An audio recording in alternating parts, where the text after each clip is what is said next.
a lot of negativity out there. Of course, we see it. I don't know where this Amorim out movement came from, but I suspect it probably did come from fans on social media somewhere. And it's a movement that we just have to deal with. But what a pleasure it was last night, again, to spend it with you. I just want to say that from the start. This is an amazing community, and it was a pleasure last night. I mean, Leon was great.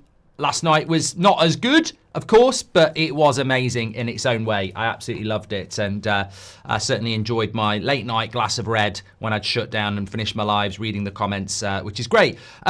Let's talk about Cunha to start off with, because I know this is a news show, but I have something amazing I want to talk about in a moment, very, very quickly. MSN Plays has just passed his driving test, theory test. That's not the amazing thing.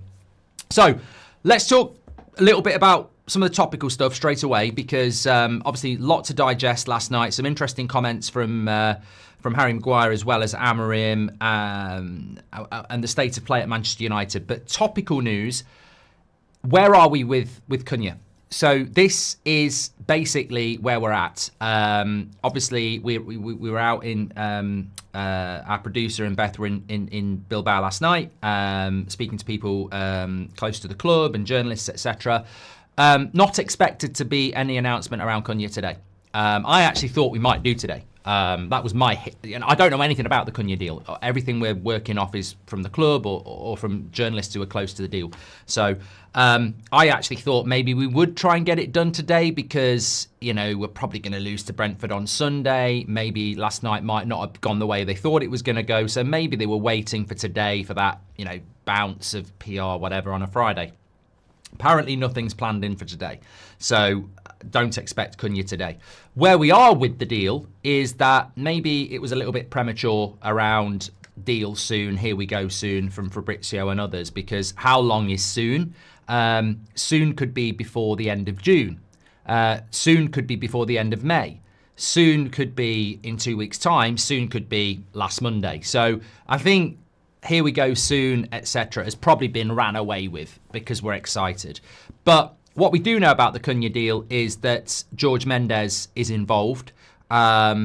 This is no surprise at all. I think that George Mendes being involved in a deal involving a Wolves player in the Premier League is not surprising, and he was involved in the Euro deal and in the Agate deal. So Wolves are playing a game of football tonight as well. So 2 + 2 ain't 4 when it comes to Cunha. Here we go. It was very unlikely when you think about it, and I'd miss that. Wolves are playing tonight against Man City, so we're not going to get it announced today, are we? Even though I maybe thought that might happen. Big up Man United fan Cam. Your card trick's better than Ricky's. Hope you're doing well, Kev.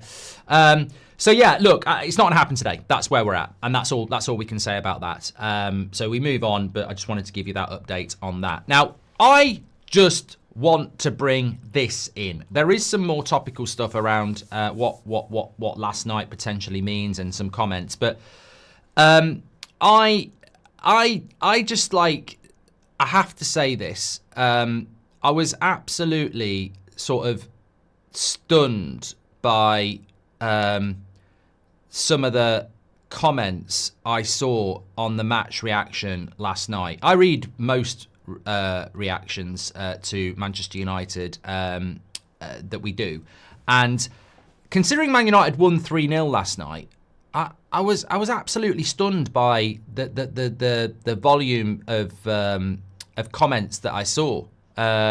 Some people were in the comments saying, we were lucky. Some people were saying that result wasn't on Amorim. It wasn't a tactical thing at all. Some people were slating individual players. Some people were saying, he's definitely going to end up getting the sack. And the mad thing is, if you go and check those comments on the match reaction, they're getting 200, 300, 400 likes. They're high up. And I'm like, all right, some of it might be trolls, but there are still people in our fan base that were moaning about last night. And I'm like, look, the benefit of age, and the older fans will be with me on this, it's not often United go away in Europe to the favourites in the tournament and win 3-0, whether it's the Europa League, the Conference League, or the bloody Carabao Cup. It was a really fantastic result last night. And what surprises me is that we were never, ever going to win this tournament playing vintage football. what we're doing is beating decent teams in their own backyard with a bunch of players that are Ten Hag's players. Ralf Rangnick, in an interview yesterday, said this: "It's interesting what that football club have decided to do since I left. They've spent £700 million since I left on players for Erik Ten Hag. They've then sacked him and brought a manager in who plays a completely different system to the £700 million worth of players you've brought in. It's going to be very interesting to see how it works out at Manchester United, because Man United are where they are in the Premier League, because that system will not work with those players and Premier League clubs will take advantage of it." So that's from Ralf Rangnick, who for me is one of the most intelligent people to observe Manchester United. So when you take those comments, which I think we're all fully aware of, for Ruben Amorim to be taking a bunch of players that don't suit his system and winning games like that last night and getting us potentially into a Europa League final, imagine what will happen if they actually follow through on what they're surely going to do, which is give him the players and a pre-season. So, there's not many people this morning talking about the system, is there? These ex-players who know everything, or these fans who, just love to talk about the system. Not many people talking about the system this morning, is there? Of course there isn't, because the system's a joke. Like, the system argument's a joke. I look at that game last night, Casemiro, Bruno, Maguire, experienced players who, were very good against Lyon as well. Give him more experienced players who know the system, and we can only get better. We can only get better. It's an absolute fact. But you know what I think as well? I think that last night was quite a lesson to me. I read the comments. I've always read the comments. I've done it for 10 years. I might not reply. There's so many, but I love reading the comments. So if you're never watching live and you want to read a comment, there's a very big chance I'm going to read it. So please do it. And a lot of people like it and they interact. And there's a lot of different opinions in there.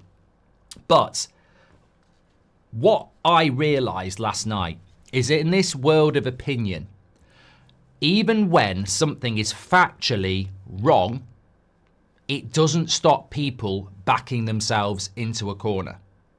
So just remember, passionate opinion isn't necessarily right. In fact, it can be absolutely factually wrong and people will still argue with you. And that's just the way it is. Haters are going to hate. Look at the red card last night. Like, it's literally written in the rule book that if you deprive a goal-scoring opportunity and there's no attempt to win the ball, it's a red card. There's no room for manoeuvrability. There's no, subjectivity. There's no, they were unlucky. It's an absolute fact. That could happen to us in the final. Harry Maguire could pull back Solanke and stop him scoring a goal in the first minute, and he will get a red card. And we will probably lose the final. And it will be a real downer, and it will really annoy us, but factually, it will be a red card. It's not like when it hits someone's hand and they go, this week it's a red card, it's a handball penalty. That was absolutely a red card, whether people like it or not, and still people are arguing about it. And it's factually a red card. So I just think, sometimes you've got to remind yourself when you wake up in a good morning and you're happy with Man United, and you see United fans who are just not happy, and you're sort of like going, we won 3-0, we didn't concede a goal, they've got the best defence in Europe, they deservedly had a man sent off, we deservedly were 1-0 up already, we deservedly won the game, and people are still moaning, and you sort of like go, yeah, you think you're a United fan, but something's gone wrong somewhere when you can't wake up and enjoy that. Something's gone wrong there if you think you're a United fan and you're moaning about that game last night, because you won't get many of them. You won't get many of them in your life where you go away in a semi-final to the favourites and win 3-0. And don't talk to me about circumstances, because Sir Alex Ferguson very regularly played bad games in Europe and got good results. Where this fantasy myth has come from that you have to play well and win every game, well, that doesn't happen. Liverpool don't play well and win every single game. Arsenal don't play well and win every single game, and neither do Man City. Sometimes it's about getting a good result, and we were never going to win this tournament playing good football. It's impossible.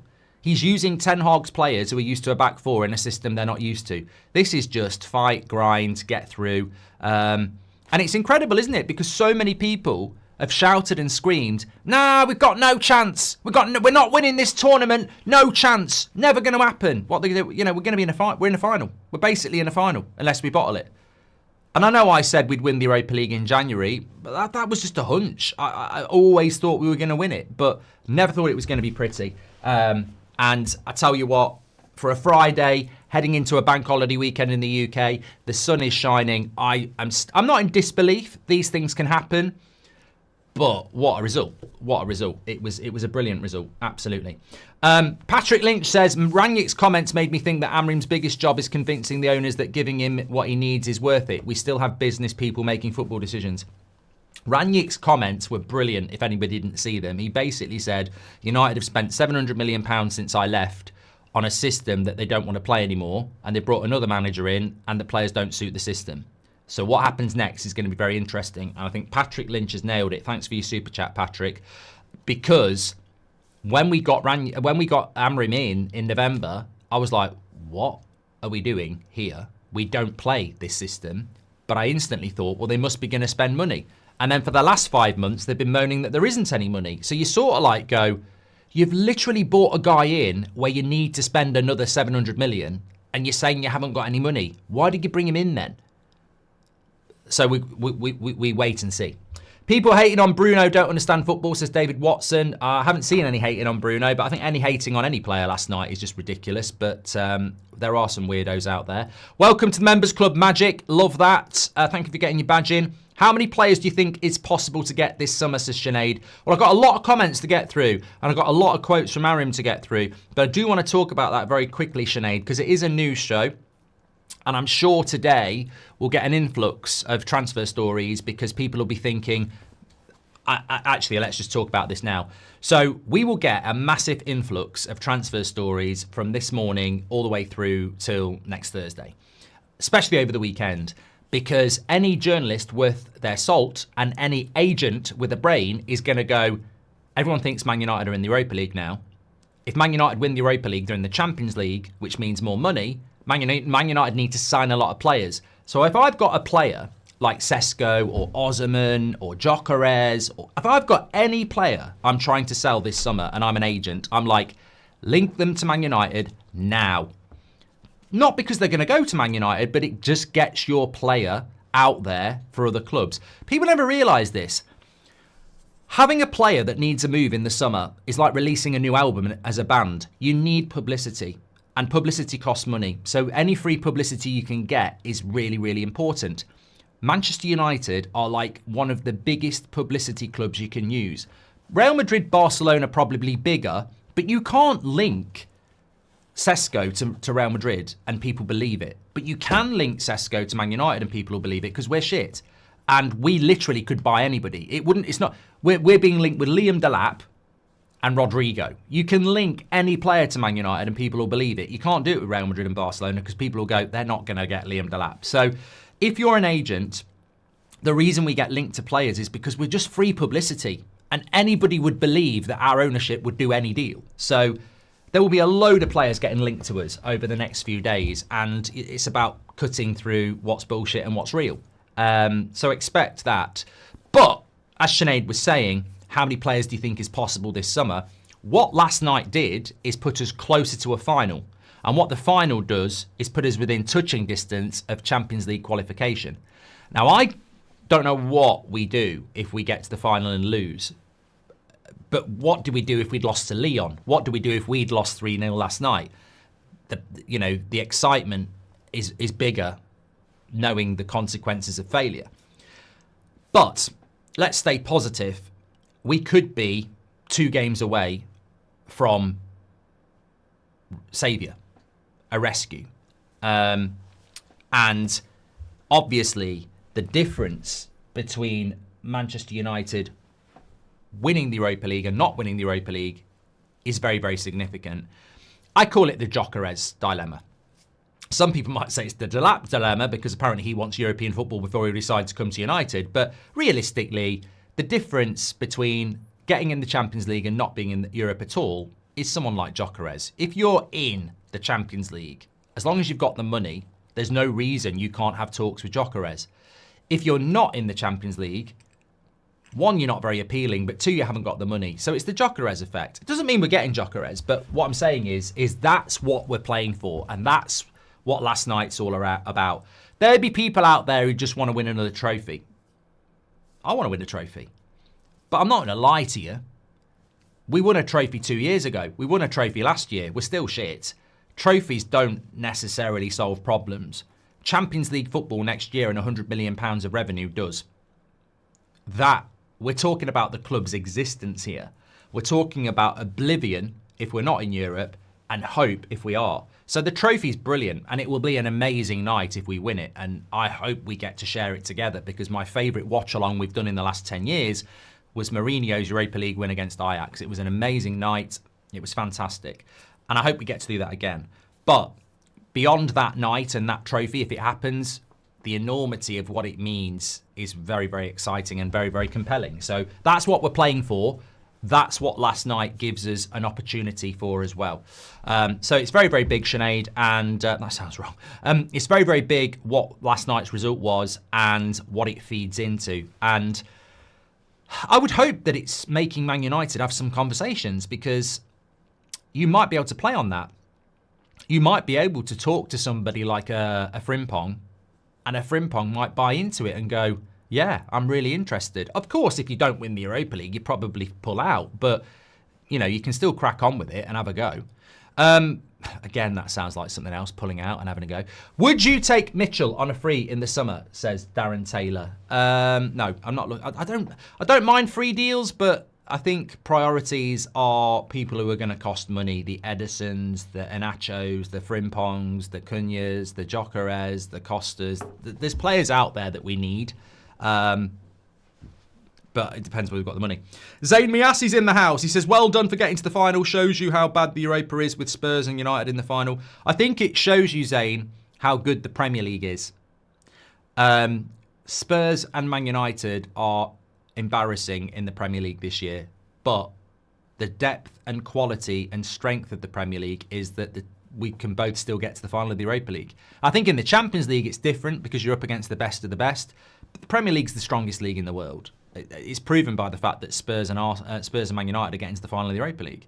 You gave Garnacho a 5, says Alfie. Yeah, that's not toxic, mate. That's a fair assessment on a player I like. So grow up or get out. It's as simple as that. You know, constructive criticism exists. It might be 2025 where you live and you're walking down bloody Snowflake Street, but we do give people below score player ratings when they play below par. We don't sit there calling them a load of shit and you know, slagging them off and this, that, and the other. But I don't think he was very good. But screaming Amorim out because we drew against Bournemouth when he hasn't had a pre-season and you know, calling him names and stuff like that, that's toxic. Amorim out is already saying we'll lose to Tottenham. Don't they remember this Ange's second season with the transfer window and they are below United, says Kazet. I think some United fans I hate watching. I look at the comments yesterday and there are people out there trying to turn that into a negative. I genuinely think that they are hate watching. And I genuinely think some of them are smiling but hating inside at the moment. And I genuinely think they're waiting for us to lose the final so they can go, I told you so. But look, we've got to get there first. Amorim out is already saying we'll lose to Tottenham, says Kazet. We've done that. Trey says, I won't lie, I do not want to play Spurs in the final. We've lost to them every single game this season. Mate, I'd be very nervous. Very, very nervous. Glenn C says, I bought tickets for the Villa game before the season started in the hope of a Europa final win and homecoming. We'll be so gutted if we manage to do it, says Glenn C. I still think we can do things with Rasmus, says Dunny. Let's talk about that in a minute. I think the only issue I have is United win Europa and get Champions League football. After watching how Barca, Bayern and Real play concerns me. Oh, mate. I said before, Slow Sports News, if we win this Champions League, it will paper the cracks. I still don't think we'll be in the top 6 next season, and therefore we might not be in Europe in a year's time. So in many ways, it could paper the cracks, but we need the money to help us build. Edison, Cunha and a striker. Great summer already, says Ray. I'm with Seb now, mate. Maguire's been outstanding. The team's got a lot to learn from his mental toughness. United, says Michael Doherty. And if we face Spurs in the final, should we adjust our system as we struggle against Premier League teams, says Damo. Zayn Miasi, welcome to Members Club. Look, I think where we are at the moment, and I want to get into some of the stuff that came out from last night after the game. where I look about United at the moment, seeing De Ligt back on the pitch is very, very big in relation to how strong our defence can be. Seeing Ahmad back on the pitch is very, very big in relation to strengthening our attack. So those two things are really positive. We just need now to be very, very wary that for about 3 weeks, we were losing a player every week. De Ligt, Xerxes, Delo. We need to protect these players now. I don't want to hear, Rooney was on about it the other day. I think you should pick your strongest team so you get momentum in the Premier League. I think you played in an era that you don't understand, the modern era, that these players are playing at such high intensity too regularly. Fitness is going to be a problem. I don't care if we never win a Premier League game again this season. We have to be looking after these players. You look at Rasmus last night, and the work rate he put in physically. I just think playing him on Sunday, and the thing is, it's not even about the second leg now. It's about the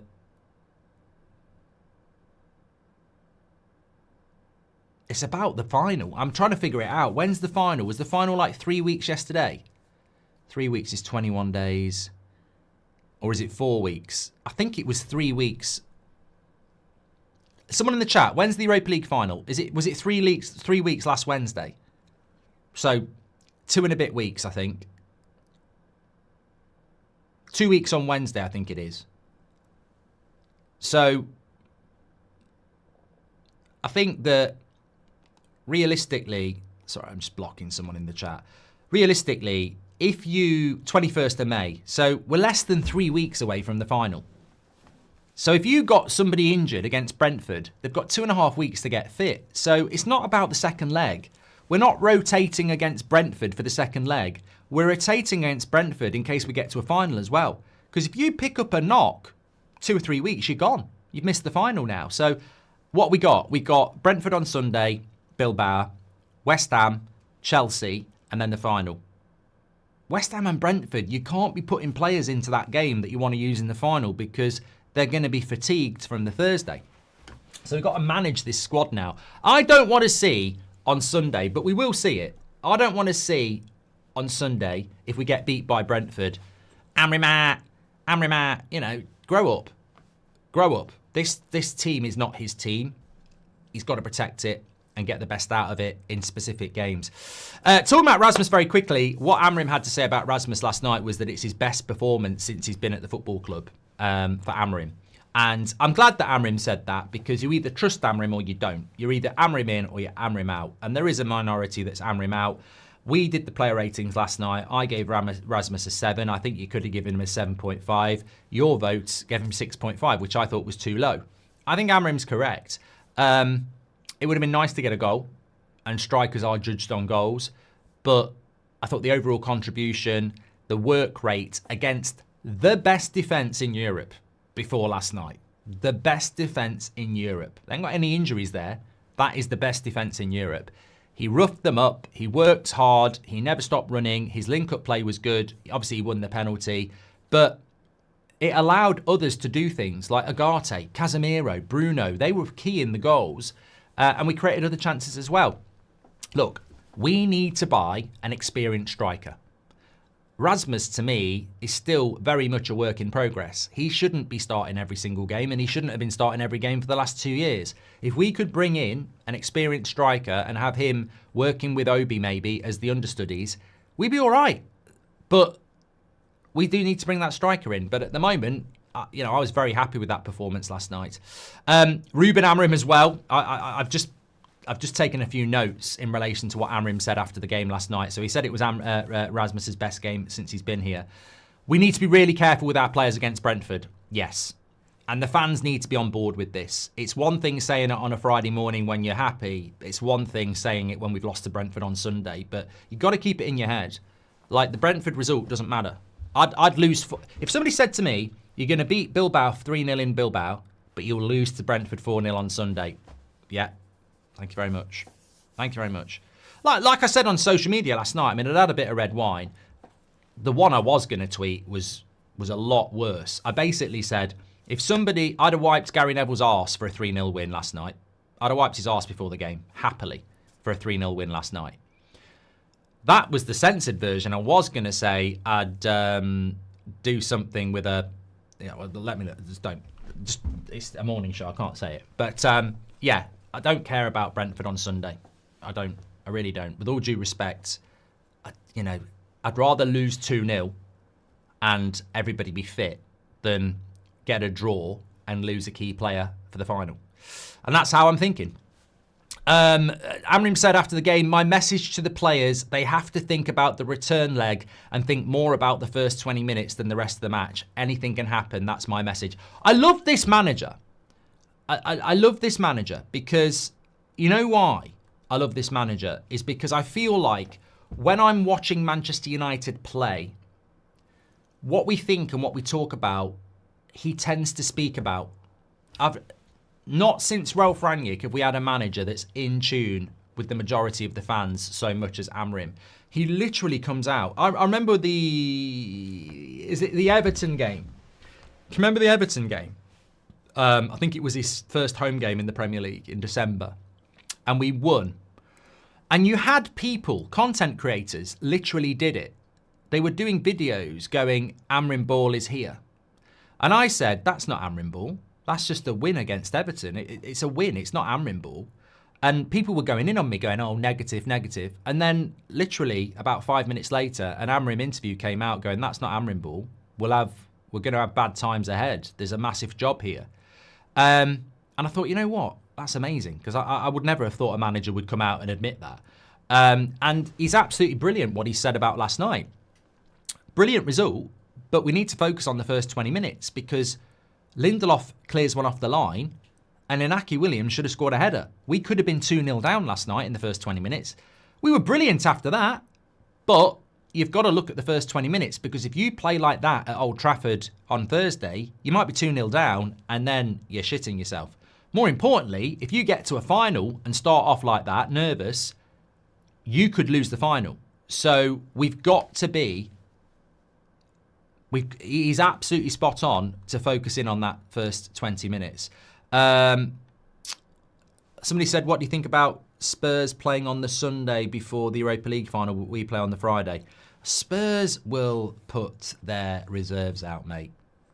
So I'm not worried about that. Did you see what Amorim said about Luke Shaw as well? I mean, look, in or out of context, he said, when you see Luke Shaw playing, he's a top player. Everything he does with class and quality, he needs to push himself very hard. I took that as, well, I took it exactly as what I think we all think. Luke Shaw is a very good player when he's fit, but he's never fit. And I think that, Amorim could say, I didn't mean this, but I took it as Luke Shaw's a really good player, but he's never fit. He needs to push himself harder because obviously he doesn't push himself hard enough. Look, we're a fan. This is a fan community. Opinion is what makes it what it is. Realistically, and this is not what Amorim's saying, by the way, but realistically, Luke Shaw spends a lot of time on the treatment table. Does he push himself through it, or can he not be asked sometimes?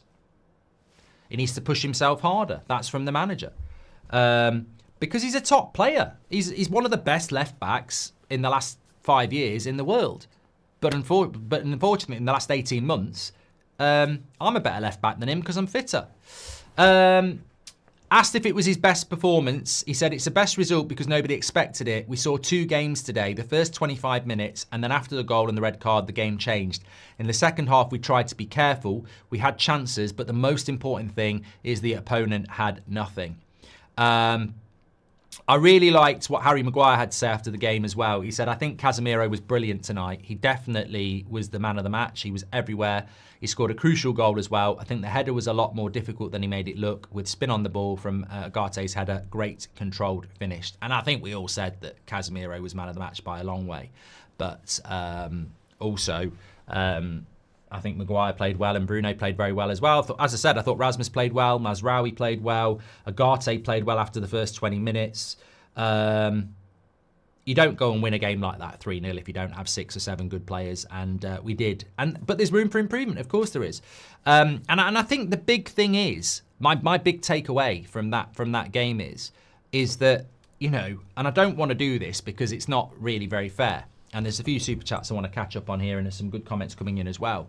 But when things are bad, it's always about what Anthony's doing at Betis, or what Rashford's doing at Villa, or what McTominay's doing at Napoli, or what Ollie's doing at Besiktas, or the system doesn't work. And, and none of those things are actually that relevant. But when we win, I don't hear people apologising about the system. I don't see people apologising, saying we were right to push Anthony and Rashford out and start building something early. And I want to talk about Anthony in a minute because he scored again last night. But, when I look at last night, I look at it and I go, there's no doubt, no one at United is going to complain about this, by the way. There's no doubt this season has been absolutely terrible. A disaster. A rubbish season. Where the blame goes, well, for me, it goes to Sir Jim Radcliffe and Joel Glazer, and a lot of it goes to certain players as well. It's not the manager, but whatever. It's been a terrible season. Athletic Bilbao are having a very good season. They're in the top 4 in La Liga. They've got an amazing defence. They've got some really good players. They've got a system that works. They've got an amazing ground. Everything tick, tick, tick, tick. And they were the favourites to win this tournament. We've beaten them 3-0. We didn't beat them 3-0 because of the red card. We were already winning. As soon as we got the first goal, we were on top. I think we would have won that game maybe 2-0 without the red card. But whatever, we were on top. If Ruben Amorim can do that with a set of players that are not his, imagine what he can do with proper backing in a pre-season. And imagine what he can do if he's allowed to remove the players that need to be removed. Now, Rashford's on his way out. Others need to be going as well. Look, Victor Lindelof's been at this club for 8 years. I gave Lindelof a good score last night, but with all due respect, if we're being completely blunt, that is very much a big statement of symbolism of the problems at Man United. Victor Lindelof's never really been good enough for Man United, and he's been here for 8 years. That symbolises United's inability to ruthlessly remove mistakes quickly. And actually the opposite. They retain them and keep them season after season after season. Now, if Ruben Amorim can get us to a touching distance of a Europa League final with a bunch of players that aren't his, that have massively underperformed, imagine what he can do if you give him players and a pre-season and time. It's exciting. And that, for me, is why I refuse to judge tactics, system, players, because I really do think that Ruben Amorim's job when he came in was to jump around on thin ice. It was always going to break. He was always going to fall through. But what he keeps doing is climbing out and saying, we will get better. Survive, basically. Survive. Great game yesterday, says Christian. Hope we keep the momentum and beat them at Old Trafford. I don't see Spurs beating us in a final. Look, Christian, if we play Spurs in that final, the enormity of that, the challenge of that, the jeopardy of that is going to... that final would just be unbelievable. And all I keep thinking is, what if we get a man sent off in the first 10 minutes? Anything can go wrong. But I think when you've got the likes of De Ligt, Mazraoui, Harry Maguire, Bruno Fernandes, Casemiro, those players are so important. It's just a shame in the front three we don't have somebody like a Bruno or a Casemiro or a De Ligt, etc. because it's the experience that's got us through Lyon, and it's the experience that's got us through last night. And it's hilarious that the football club has, we announced another 18-year-old yesterday. We're chasing another 18-year-old. We were after a lad, Sangari, I think, from PSG. He's just signed for Man City as well. So we're not even getting everybody we want. But it's learner driver, learner driver, learner driver, learner driver. And that's fantastic. But you're not going to nurture them if you don't bring experience in. And we need to bring more experience in, because I tell you what, if it wasn't for experience, we'd be dead. We would be dead. We would not have beaten Lyon. That winner from Maguire is an experience goal. That first goal last night is a role reversal. It's Maguire to Casemiro. They're the players that have kept us in it. We need more. We need more of it. What's Harry Maguire's best position? Left wing, right wing, or up front? Mate, look, I think Harry Maguire has had a lot of stick, especially from me over the years, but it was justified. He was playing badly. But when a player plays well, they deserve praise. We've always said that. I don't do agenda, and I don't think many people do agenda. We just do fair criticism. Look, Garnacho was a 5 for me last night. I still think he's a great player, potentially, but he was a 5. In a smaller sense, Agate was dreadful for 20 minutes, and then he played really well. There's always a way back. And I think the problem with the mentality at United is some of our players can't deal with criticism. Some of our players go into a shell when things are going wrong. That's why we lost 7-0 at Anfield. We should have been able to shut that down at 2 or 3-0 and, just take the defeat in more respectable score. But it turned into 7 because there's a lot of player mentality that they just can't deal with it. Where it's admirable with Casemiro and Maguire and Bruno is that they can have bad games, but they'll keep going. And that's so important because you will have a bad 20 minute. I thought Mazraoui had a bad first 20 minutes as well. But it's the mentality to turn it around. And we need more and more of that. Cal says 15% of United fans weren't happy on media with the second half performance last night. What would your thoughts be on last night's second half, says Cal? Couldn't give a toss. I'd love to have got the 4th goal, but to turn that into a negative is ridiculous. Like, we won 3-0 away from home. I don't see the negative. Stephen, welcome to the Members Club. Thank you very much for that. Christian D. Frost. I think we win the Europa League if it will get more coverage than Liverpool winning the league, says Lewis. But that's because we're Man United. Like, when we won the Europa League against Ajax, it got loads of coverage.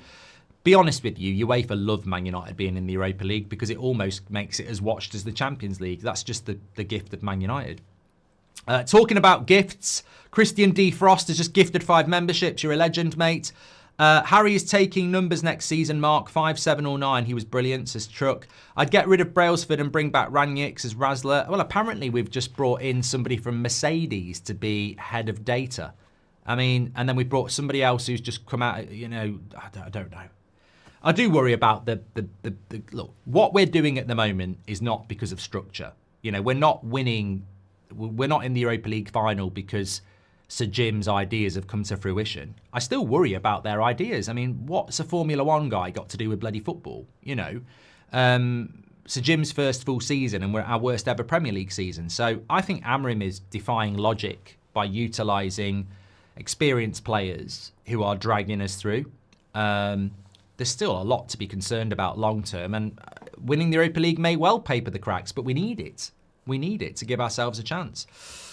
Stephen says, you're a legend. Ignore haters. They're jealous. Thank you very much, Stephen. Do you think we are still we're still undefeated in Europe, says Liam.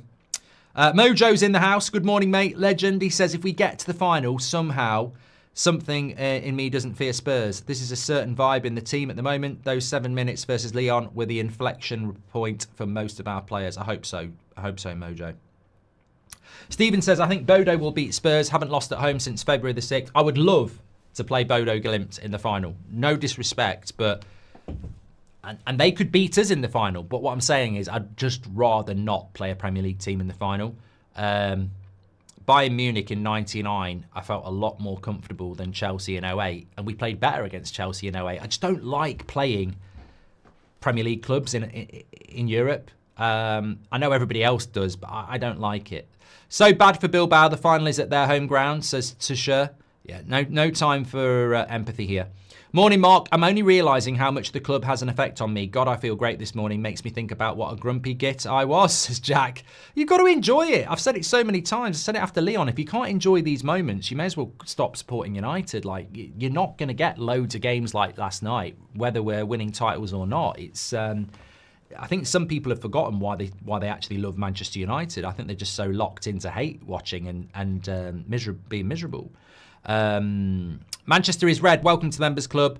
Has recent years United won a trophy, so we had a better season than Arsenal argument ever had any validity? Not saying it hasn't, says Foot. No, Arsenal have had a better season than us. They finished second in the Premier League and they're in the semi-finals of the Champions League. Arsenal would win the Europa League easily, but they can't win it because they're not in it. But winning a trophy, they'd probably love a trophy. Pint for Mark for positive weekend. Thank you very much, Magic. Cheers for that. Appreciate it. Just a little bit more topical news. Anthony played against De Gea last night, actually, and scored 2-1. They beat Fiorentina in the Conference League semi-final. He is doing fantastically well. Unlike Rashford, he's not injured. He's still playing. He's got the opportunity to play in a European final. I mean, that's not an easy second leg, by the way. Fiorentina will be at home. But, look, Antony is doing bits at Betis. I just think United just need to figure this one out, and I'm sure they have. He's on really good wages, and he's never coming back. Will it ever be this good for Antony and Man United to cash in? Now, I know Betis have given him the platform, and I think we should show some loyalty to them and give them first refusal, which I'm sure we will do. But there may well be other offers coming in. Like Atletico Madrid have been linked to him in the past. Other clubs might look at him. We really have to use this Antony. And you know what? I would give Amorim huge credit here. It's a weird one because people can't get their head around it. But as a manager, whether you're playing Football Manager, EAFC, or real life, if you've got a player that you don't feel suits your system halfway through the season, and you say to your board, loan him out, and he goes off and does really well, fair play to the player. It shows a hunger and desire to work and prove people wrong. But also fair play to the manager for taking that risk, because ultimately it couldn't have gone any better for us. I mean, I don't think Antony could do any better. What he's doing, he's not playing for Barcelona. He's playing for Betis. And he's been one of their best players since Christmas. So this has worked out really, really well. I think it's a real, everybody gets obsessed about sales, but Amorim's ruthless as well. And he looks at what's best for the long term. Now, if he kept Antony and Rashford, would we be in a Europa League semi-final? Because he'd have to give them minutes. They've both gone off and done well. Now, at the time, people were like, what are we doing there? But actually, we were never going to do anything in the Premier League, and we are very close to a Europa League final, and both those players are now very sellable. We need to do more of this, basically. You need to let Amorim make decisions, because I don't think a couple of years ago, if Ten Hag had said loan Rashford out to Villa halfway through the season, the club would have gone, what? You're talking nonsense. So this, to me, is a testament to trusting your manager and letting him do what needs to be done.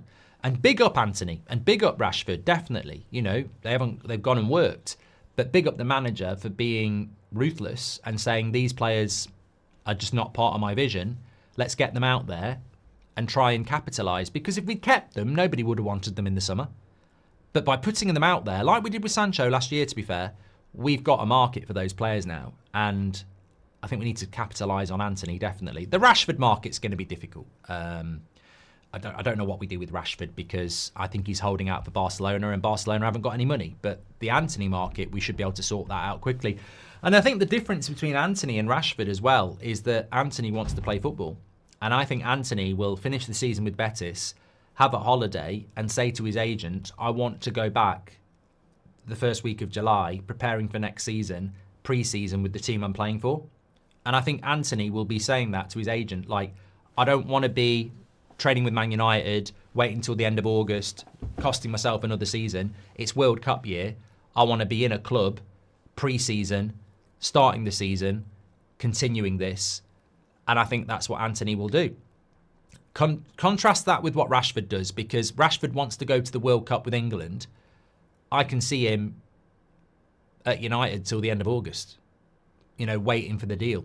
Whereas I think Antony's going to go, whatever happens, I want to be pre-season with the club I'm playing for. I want to go to the World Cup. I want to play well. Martin Saunders says, the Chuff Monsters don't realise Sir Alec used to grind out wins and say a win is a win. 100%, Martin, 100%. Right foot banger from Antony. Add on another 20 million, says Keel. Stefan, welcome to the Members Club. Lovely to have some new members this morning. Zalo says, nobody said it was easy. Evil Activities should be our song if we win this tournament. Rooney says, I'm not sure Spurs go to the final. Bodo Glimt are lethal at their place and they know how to score goals. I hope so. I really do hope so, because I'd rather... And look, nobody wants to tempt fate, but we should win the final. We should beat Bilbao. It'll be a tough game next week. They will have a go, but we should beat Bilbao. Interestingly, a bit of breaking news coming in. Real Madrid are planning to use United to bring in Alvaro Fernandez. Benfica want 51 million, but Madrid want United to activate their 15 million buyback clause and then immediately sell him to them for 25 to 30 million pounds. That's coming in from Spain. Sounds a little bit complex, that. I'm not sure. Not sure that that's doable. Do you hear what De Gea said about Anthony? He said, I've trained with him thousands of times and he's never scored a goal with his right foot. He's been through a tough time, but with confidence, the quality comes out.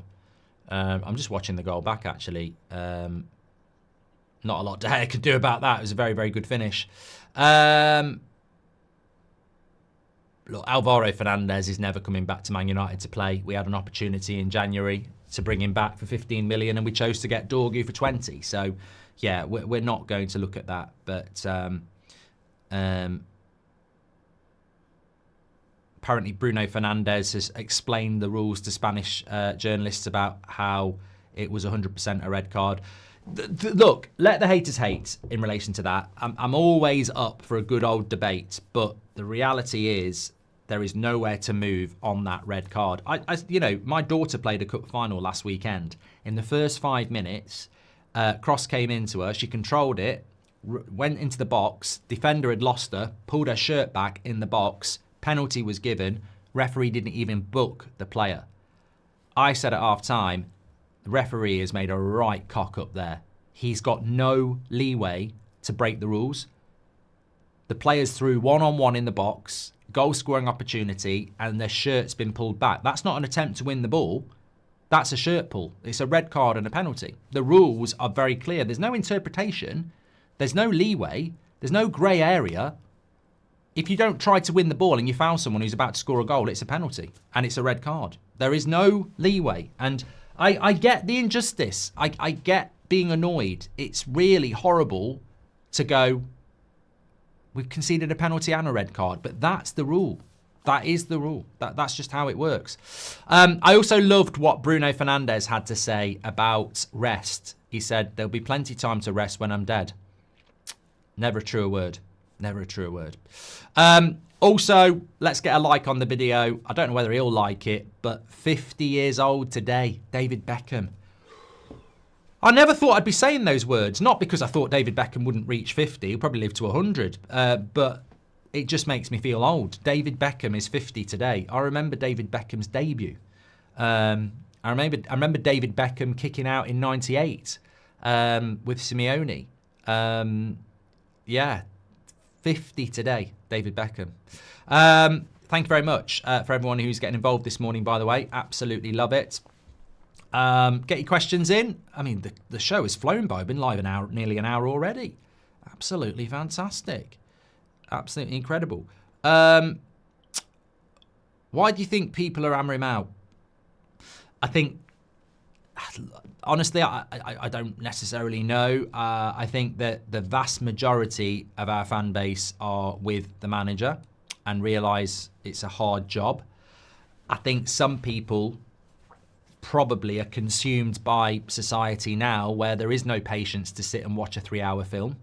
Everybody wants to watch a 30-second TikTok. I think patience is an asset now. When I was growing up, everybody had patience. I think patience now is a skill. I think we're going to get to a point where patience actually is on your CV with your A-levels. I'm a patient person, and people will go, that's an asset, because I just think patience really is a virtue in modern society. I just think we're taught not to be patient. Like, you know, you like this, don't like that, don't like that, don't like that, don't like that. You can just change your opinion on. I feel sorry for these people, but I also think they're a victim of the world we live in. Like everywhere we go, we're promoted to, you know, iPlayer. Don't watch stuff without adverts. You know, watch it when you want. You know, everything is convenient for people. Like, get your shopping delivered at home. Like, there is no reason to adapt or be patient. Everything is like, move. So I think that in a world like that, you're always going to get a percentage that have no patience. And there's no logical reason to be hammering him out at the moment. And yet people are. And I feel sorry for them because they get stuck in a situation where, because of the lack of patience, they don't think long term. So let's take the Bournemouth game where we drew 1-1. The priority was always last night. We draw 1-1 with Bournemouth. We should have beat Bournemouth anyway. And people's reaction to that, because they're not happy, is Amorim out. But they don't then think that, well, the club aren't sacking him anyway. He will be here next season. And if we get past Bilbao, the club's on the verge of something really historical. But you've gone Amorim out. So what do these people do? What did they do this morning? What did they do last night? Where's your credibility? Because you've already publicly said or tweeted Amorim out. So, and as we know with most people in today's world, nobody wants to say, I was wrong, I'm sorry. They'll need to find a way that they were right, but support Man United. So, it's just, it's the world we live in. They're a vocal minority, that's the positive. But when you say Amorim out, you can't then go, hey, United, I love Amorim, because you make yourself look at you've got no credibility then, because no one's going to believe what you're saying anymore. I would rather, and I've done it a few times, I would rather say, look, in the circumstances, I got it wrong. I got it wrong. Because we're all human and people get things wrong. Everybody gets things wrong. I think there's more credibility in that, but they won't say they're wrong. They won't say they're wrong. There's still people that are Arteta out because of a few years ago they bought the T-shirt. So they're still trying to justify Arteta out. And yet the fact is, what Arteta's done at Arsenal, all right, he hasn't won a trophy yet, but they're consistently second, probably going to win the league next year, and they're in a Champions League semi-final. But yeah, I feel sorry for those people because I think they're a victim of the lack of patience in society. But I would just say, just think a little bit, because he's not getting sacked. He's just not going to get sacked. Even if we lose to Bilbao, he's not getting sacked. He will be here next year. He will be given a summer. He will be given a pre-season. And he will be here next year. But when you start saying Amorim out, you sort of put yourself in a position of like, can you really be 100% behind what's going on at the moment? You can fake it. You can smile. You can pretend. But you've said what you've said. You've done what you've done. And you should just apologise and say, I got it wrong. I'm going to get behind this manager. But then we'll lose to Brentford and they'll be going Amorim out again. And you just sort of like, it's a bit of a joke, really. And it's not banter, is it? It's not banter. It's vicious a lot of the time. But, yeah, patience. My advice to the youth is learn patience. Go and watch Heat this weekend. Watch a 3-hour film. Enjoy it. Stop swiping every 5 seconds and understand the importance of patience, because it will make you a far more rounded person. Mark, good morning from Greece. I'm still happy, says Cost. Thank you very much, mate. Hope you're doing well. Is that chocolate on your upper left lip, Mark? Yeah. I had a chocolate smoothie for my breakfast. I needed it after the red wine last night. I don't feel too bad on red wine. I don't know where the bottle is. Oh, I know where it is. If you had an extra £100 million, who would you buy, says Keel? It's not about extra. It's about upgrades. I would go for someone like Gyökeres.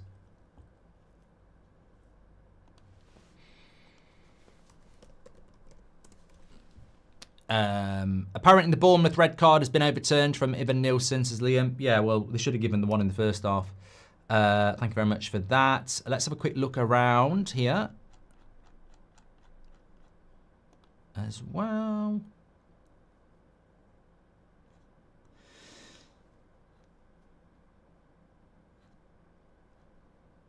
Atletico Madrid have inquired about Anthony and are asking for Man United are asking for 40 to 50 million euros.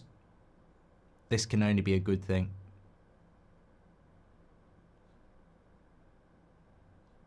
This can only be a good thing.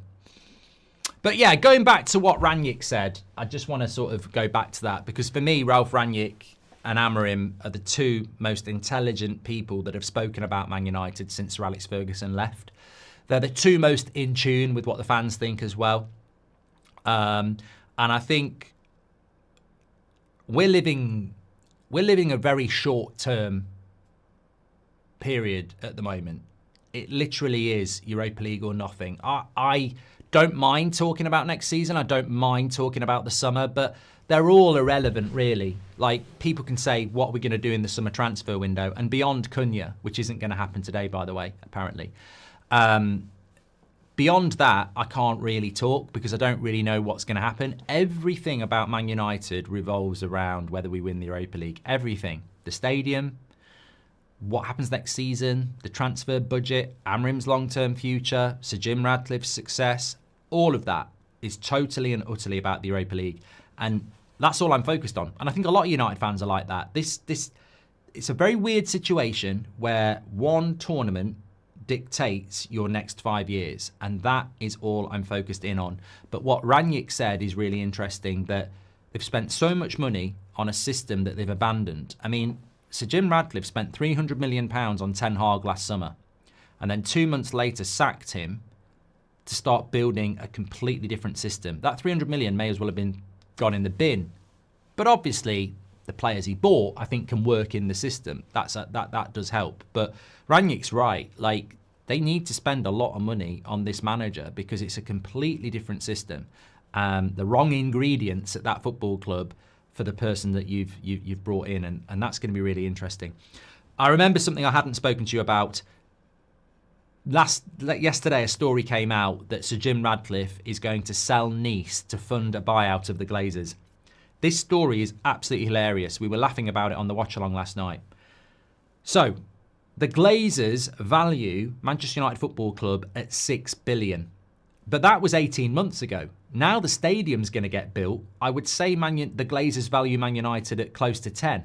Now, people can laugh, but if that stadium starts being built, the regeneration and projections of funds and revenue, they won't value Man United at $6 billion anymore. They'll value Man United way more than that because they know what will happen when that gets built. That's like selling some land for £1 million when you know that planning permission's been given to build a house worth 6. You're not going to sell it for £1 million when you know when that house is built, the land's worth 7. So, but let's pretend the Glazers still value Man United at $6 billion, which they won't. So Jim Radcliffe's bought about 28%. So he's spent about 1.5 billion. So he'd need another 4.5 to buy the club. 4.5 billion. Nice is valued at 200 million. Boom. So what the bloody hell has selling Nice for 200 million got to do with paying the Glazers 5.5 billion or 4.5 billion? It's just absolute rubbish. And people read it and get excited. Won't touch the sides. Won't touch the sides. My hope is that they sell Nice and put the money into Man United. 200 million into the club in some, sponsor the bloody stadium or something like that. But yeah, if Sir Jim Radcliffe wants to buy out the Glazers, he's going to need about 8 billion now, because that regeneration project is just going to massively, increase the value of the club. Magnum DJ, I love the name. Thank you very much for joining the members club. Arteta won an FA Cup in 2020. Why does everyone say he hasn't won a trophy, says Liam? Look, Arsenal fans are weird, mate. I think Arteta's doing a good job, and I think you can learn a lot from Arsenal in relation to the support that Arteta got in the early years, and Amorim needs it. 100%. 100%. And also, let me just remind you of this. It's a bit old, but it's still true. Arsene Wenger took over Arsenal in, I think it was like the November, and Arsenal didn't finish in the top 4. Pre-season and a summer transfer window went and won the double. We're not going to win the double next year. What I'm saying is Arsene Wenger rejuvenated Arsenal Football Club from top to bottom. The football they were playing before he came in was like Stoke, and he turned them into one of the best teams the Premier League's ever seen. He was in that football club months before he had a pre-season and a transfer window, and they won the double in his first full season. I think people underestimate when you're changing the mentality of a football club, when you're completely changing the tactics and systems of a football club, people do not realise the importance of a pre-season. Transfer window, yes, but the importance of a pre-season is huge, absolutely huge. Jurgen Klopp had the same at Liverpool as well. Like, their second season was way better than his first season. It's a long journey.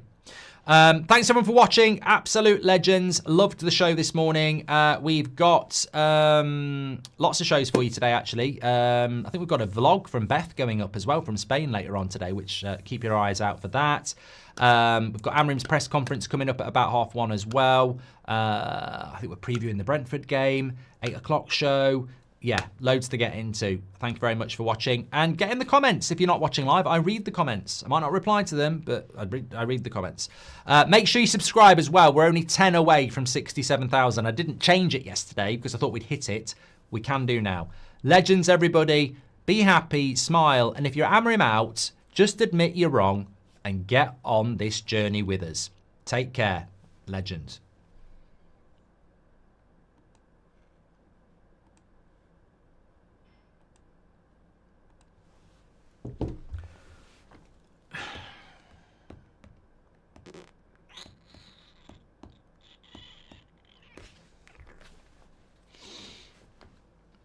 Where's my fucking phone?